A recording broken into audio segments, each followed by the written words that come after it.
Good morning, everyone. I hope you are well. I'm not going to read the full scripture from Matthew 25 this morning, but it is about the servants who received the one, the two, and the 5 talents from the master.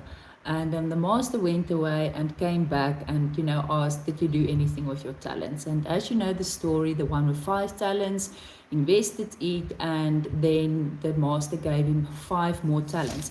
And what I want to emphasize here is he says, I will put you in charge of much. I say, you have been faithful and trustworthy over a little, but I will put you in charge over much. The one with the 2 talents, he says the same thing, exactly the same thing. You have been faithful and trustworthy over a little. I will put you in charge of much. And then there was the one with the 1 talent that didn't do anything about it. And then the master took it away and gave it to the one who had the 5 talents.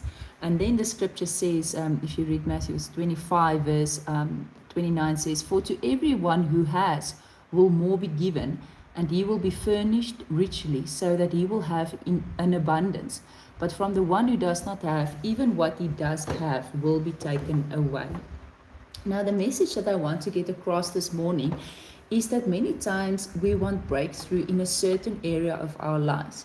And instead of doing something with the little that we received from Jesus, we complain about what we do not have, or we compare ourselves to people who do have, and we wish that we either had it, we wish we could, that they would see us in our need and give something from their much to us. And it can be in any area. This is definitely not just finances. It can be people who have good character, and you feel, why are you so flawed? It can be people who are fit, physically fit, and you think, why? It can be a spiritual thing, people who are seeing breakthroughs in miracles, and there can be always this comparison. But the thing I want to bring under your attention this morning is that you have received something. If you read the word, it says that God has given grace to everyone in proportion to what he wanted to give. So everyone has received something. And if you do not know what that something is, you can just ask God, what do I have received? So let's say like this morning, we went for a walk, my sister and Gerrit and I. And, at this stage of my life, because I'm very unfit, I cannot go and do CrossFit because I will, break my body, literally, and my mind. But I can walk. I have 2 legs that are fine. I can walk. And maybe you say that you don't maybe have 2 legs, but you can maybe sit in front of a video on a chair and do some start exercise with your body, on a chair. There's so many things on YouTube that you can find that you can do in your home maybe. So the thing is, there will always be an excuse of why we cannot do something.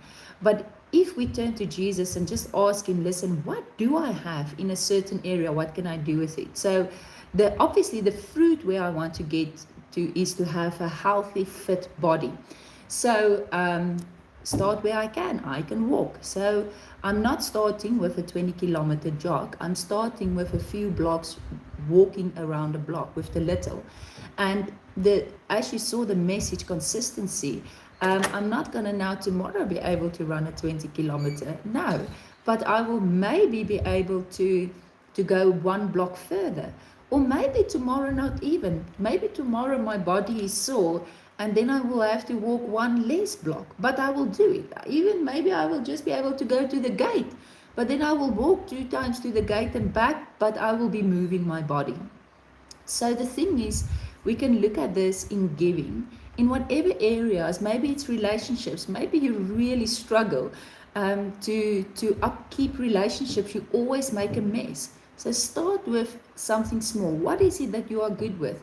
Maybe you are good with making an effort towards people, and you can maybe bake those cookies for them and just give it, just from the kindness of your heart. Whatever it is, start small and continue doing it. Not having your eyes even necessarily on the prize, but knowing that God is faithful and he will increase that which you continually are faithful in. I hope this bless you today. Bye.